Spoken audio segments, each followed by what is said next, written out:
Hello दोस्तों, एक बार फिर से आप सभी अपनों के बीच में मैं भूपेंद्र कुमार। साथियों, पीछे थंबनेल पर आपको दिख रहा होगा कि आखिर सिंधु नदी जल समझौते को लेकर के भारत पाकिस्तान में क्या उठापटक चल रहा है। यानी कि इनके मध्य कुछ तो चीजें ऐसी हैं जो इस आज के समय में आज समझौतों को तोड़े जाने की बात की जा रही है। तो क्या यह पहली बार हुआ है? क्या भारत के साथ पहली बार ऐसा हुआ है? आखिर यह समझौता 19 सितंबर 1960 की बात है। यह समझौता कराया गया 6 नदियों के जल बंटवारे को लेकर के, खास करके सिंधु नदी के जो सहायक नदियां हैं उन्हीं नदियों के जल वितरण को लेकर के भारत पाकिस्तान के मध्य यह समझौता हुआ। इस सब बात को हम स्पष्ट तरीके से अभी टू द पॉइंट समझेंगे, लेकिन आप यह तो देखिए कि 22 अप्रैल को आखिर पहलगांव में यहां पर हुआ आतंकवादी गतिविधियां जिसमें भारत जलसा उठा है।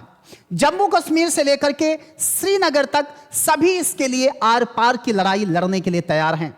साथियों, 1960 में यह सिंधु नदी जल समझौता हुआ, लेकिन उसके बाद कई ऐसी घटनाएं हुई, यहां तक कि 1965 में भारत पाकिस्तान युद्ध तक हुए, लेकिन कभी भी इस समझौते को तोड़े जाने की बात नहीं निकल करके आई।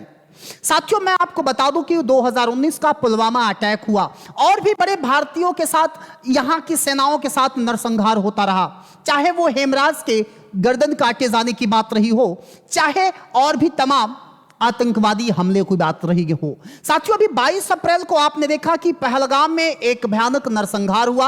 आखिर साथियों, यह बताइए कि उस महिला का क्या दोष था जो अभी 7 दिन भी नहीं हुए थे उसको विवाह को, वे घूमने गए थे, वे भारत के स्वर्ग कहे जाने वाले उस कश्मीर में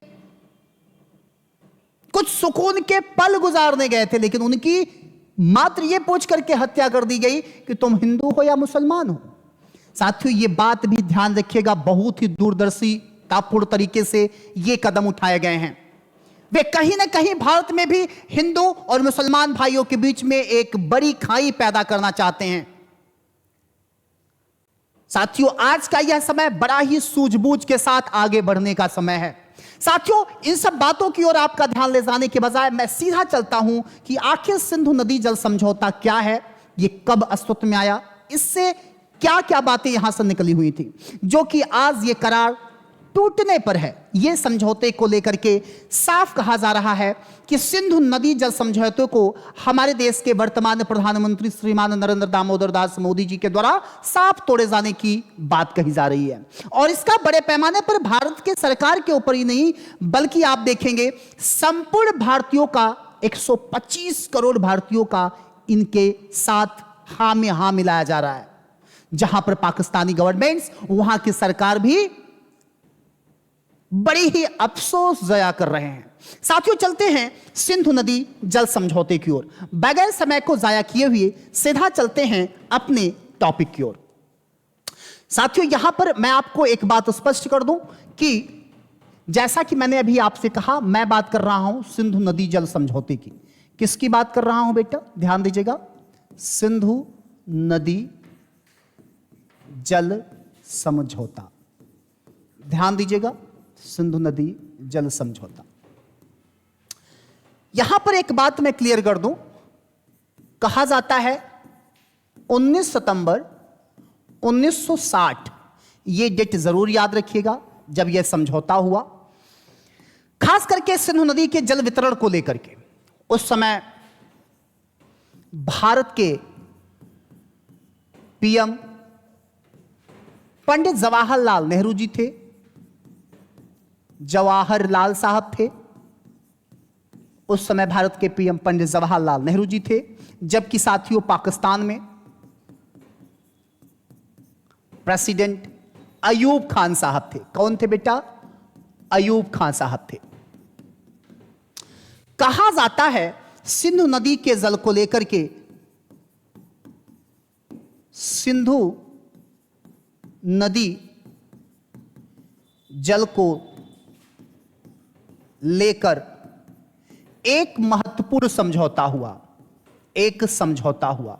साथियों, हम आपका ध्यान थोड़ा सा ले जाना चाहते हैं बगलिहार नदी घाटी परियोजना, जो कि चेनाब नदी पर भारत के द्वारा ही बनाया जा रहा है। किशन गंगा नदी घाटी परियोजना की ओर ले जाना चाहते हैं। जब यह परियोजनाएं भारत सरकार के द्वारा बनाई जाने लगी तो पाकिस्तानियों ने आवाज उठाई थी कि सिंधु नदी जल समझौते को यहां पर तोड़ा जा रहा है, ऐसी बात कहा था। लेकिन यह बिल्कुल बेबुनियाद था। लेकिन 22 अप्रैल को हुई इस नरसंहार में, जिसमें बड़े पैमाने पर निर्मम भारतीयों की हत्या कर दी गई जो बिल्कुल निर्दोष थे, भारत सरकार ने एक महत्वपूर्ण कदम उठाया है कि अब हम सिंधु नदी के जल समझौते को बिल्कुल तोड़ रहे हैं। पाकिस्तान को जो करना है वो कर ले। पाकिस्तान ने इसके लिए साफ कहा भी है कि हम इस समझौतों को अगर तोड़ा जाता है तो यह युद्ध की स्थिति समझेंगे। तो यहां पर मैं इसी समझौते को समझाना चाहता हूं, ध्यान से देखिएगा। इस समझौते को समझने के लिए सबसे पहले तो मैं आपका यहां पर क्लियर कर दूं, इस समझौते को समझने के लिए हम मैप के द्वारा चीजों को डिफाइन करना चाहेंगे। तो सबसे पहले तो मैं आपको यही बता दूं कि अगर मैं इस समझौतों को आपको समझाना चाह रहा हूं तो यहां पर सबसे पहले जस्ट मिनट भारत के मैप के माध्यम से मैं इसे थोड़ा सा समझाऊंगा। एक बार समझने का प्रयास करिएगा, थोड़ा सा क्लियर कट समझने का प्रयास करिए। सपोज दैट ये आपका भारत है, सपोज दैट ये आपका भारत है, सपोज दैट, खैर ये अगर आपका भारत है तो आपको ये बात याद होनी चाहिए कि यहीं पर तिब्बत के एक जगह है सानोख्याबाद। ये एक ग्लेशियर है, एक बेटा ग्लेशियर है। तिब्बत के सानोख्याबाद ग्लेशियर से, यही के एक ग्लेशियर से कहा जाता है एक नदी निकलती है। कौन सी नदी निकलती है बेटा, ध्यान दीजिएगा। एक नदी निकलती है जो ऐसे होते हुए ये नदी आती है और यहां पर है आपका अरब सागर। यहां पर क्या है बेटा, ये आपका अरबियन सागर है, आपको पता होना चाहिए। यहां नीचे आपका अरब सागर है और यहां पर है वे ऑफ बंगाल, ये है आपका बंगाल की खाड़ी। थोड़ा सा प्लीज समझिएगा, मैं आपको एक बात क्लियर कर दूं, यहां पर इस चीज को थोड़ा सा समझिएगा। जस्ट मिनट, हाँ एक सेकेंड, ये थोड़ा सा,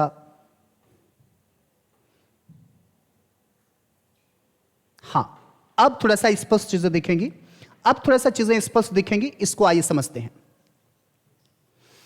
हमने अभी कहा कि ये आपका अरब सागर है, ये अभी मैंने आपसे एक बात यहां पर क्लियर किया कि ये आपका अरब सागर है, ये आपका अरब सागर है और ये है बंगाल की खाड़ी। तो कहने का मतलब है कि तिब्बत के सानोख्याबाद से निकलती हुई, यहां पर आप देख रहे हैं आपका पाकिस्तान है, आपका पाकिस्तान है, यहां से एक नदी निकलती है और ऐसे होती हुई गिर जाती है कहां बेटा, अरब सागर में। इसी नदी को कहा गया है इंडस रिवर। क्या कहा गया है बेटा, यही है तिब्बत नदी, यही है आपकी सिंधु नदी, इंडस रिवर। क्या है बेटा, इसी को कहा गया है सिंधु नदी। ठीक है, हमारी बात को बिल्कुल ध्यान से सुनिएगा। आखिर सिंधु नदी जल समझौते को समझने से पहले आपको समझना होगा कि सिंधु नदी निकल कहां से रही है और सिंधु नदी का मुहाना कहां है, एक्सुरी कहां है। तो सिंधु नदी का मुहाना है अरब सागर, याद रखना है। तिब्बत के सानोख्याबाद बर्फ के ग्लेशियर से यह निकल रही है। अब इसी की बेटा कुछ सहायक नदियां हैं, मैंने अभी आपसे कहा इसी की कुछ सहायक नदियां हैं, समझने का प्रयास करिएगा। इसी की कुछ, जस्ट मिनट, हां इसी की कुछ सहायक नदियां हैं।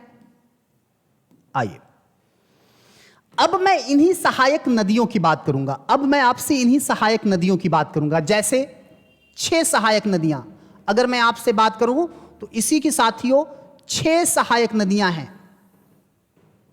ठीक है, मैंने आपसे कहा कि यही इसकी 6 सहायक नदियां हैं। 6 के नाम आपको याद रखना चाहिए। देखिए, कुछ नदी पश्चिम की ओर जा रही हैं, कुछ नदी पूर्व की ओर जा रही हैं। तो कहा जाता है कि पूर्व की नदियों पर भारत का हस्तक्षेप होगा, पश्चिम की नदियों पर पाकिस्तान का हस्तक्षेप होगा। लेकिन इसमें भी भारत ने बड़ा ही दिलेरी दिखाई और पाकिस्तानियों के सपोर्ट में यहां के प्रधानमंत्री पंडित जवाहरलाल नेहरू तत्काल में खड़े रहे। अब यहां पर थोड़ा सा समझिएगा कि ये तीन नदियां यहां हैं, ये 3 नदियां नीचे हैं। मैंने 6 नदियों की एक सीरीज बनाई है। अब 6 के नामकरण कर लिया जाए। साथियों, मैंने अभी आपसे कहा कि यह सिंधु नदी है। यहां पर देखिए, यह आपकी सिंधु नदी हो गई, सिंधु हो गई, यह आपकी झेलम हो गई, यह आपकी झेलम हो गई, यह नदी आपकी चनाब नदी हो गई, चनाब हो गई, यह नदी आपकी रावी हो गई, रावी हो गई, यह नदी आपकी व्यास हो गई। और एक नदी और है, एक नदी बेटा और भी है जो कि ऐसे आगे बढ़ रही है। तो यहां पर थोड़ा सा क्लियर कर लीजिएगा, यह नदी आपकी सतलज हो गई। क्या हो गई? सतलज नदी हो गई। तो आपने देखा कि ऊपर की 3 नदियां, ऊपर की 3 नदियां और फिर नीचे की 3 नदियां। आप यहां देखेंगे कि ऊपर की 3 नदियां और नीचे की 3 नदियां, कुल 6 नदियां, यानी कि सिंधु, झेलम, चनाब, रावी, व्यास, सतलज। इन 6 नदियों के जल बंटवारे को लेकर के विवाद था और यही विवाद को समाधान किया गया। आप यहां पर चीजों को देखिएगा, थोड़ा सा मैं लिख करके समझा दे रहा हूं कि साथियों, भारत और पाकिस्तान के मध्य, भारत और पाकिस्तान के मध्य, पाकिस्तान के मध्य 6 रिवर, 6 नदियों की बात की जा रही थी, 6 नदियों की बात की जा रही थी, जिसमें मैं आपको क्लियर कर दूं, पहला है बेटा सिंधु, सिंधु की ही सहायक नदियां झेलम, झेलम और चनाब, दूसरी ओर पूर्व की ओर बहने वाली रावी, व्यास और दोस्तों सतलज नदी, सतलज नदी। साथियों, एक बात क्लियर कर लीजिएगा कि ये जो ऊपर की नदियां थी, सिंधु, झेलम, चनाब, इन 3 नदियों के जल को पाकिस्तान की ओर ज्यादा से ज्यादा दिए जाने की बात की गई और नीचे की 3 नदियों के जल को भारत ज्यादा से ज्यादा यूटिलाइज करने की बात करता है। यहां पर समझिएगा, मैं फिर से आपको क्लियर कर दूं कि सिंधु, झेलम, चनाब, इनकी 3 नदियां और इधर की 3 नदियां, दोस्त, कहा जाता है कि इन 3 नदियों का 80% जल पाकिस्तान यूज करने की बात करता है। इस समझौते के तहत 80% जल सिंधु, झेलम, चनाब का पाकिस्तान यूटिलाइज करने की बात करता है। रावी, व्यास, सतलज की 80% जल भारत यूज करने की बात करता है। ठीक है, और सुनिए, यहां पर इन 3 नदियों का 20% जल, 20% जल, 20% जल पाकिस्तान यूज करेगा, पाकिस्तान यूज करेगा, ऐसा समझौता हुआ।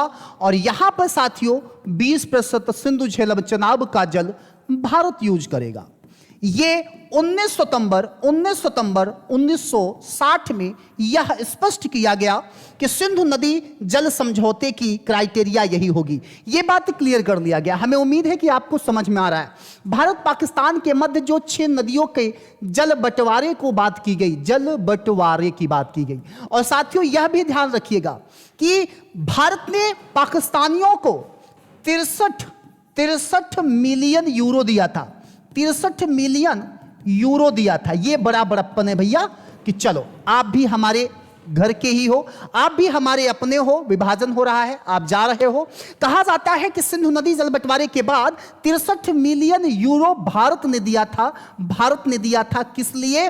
पाकिस्तान को इन नदियों पर डैम बनाने के लिए, बांध बनाने के लिए, और बांधों से बड़े पैमाने पर खुद को लाभान्वित करने के लिए, अपने विकास के लिए।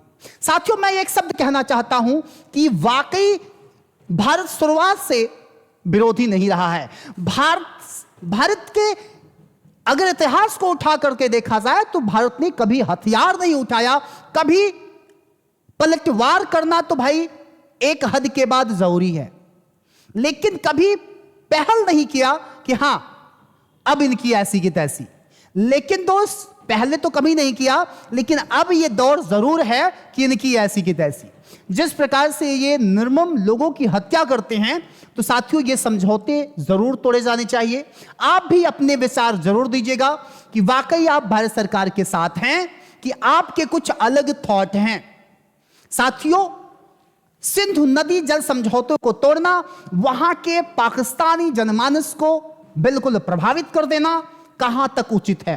आप अपने कमेंट जरूर दीजिएगा। जय हिंद, जय भारत, धन्यवाद।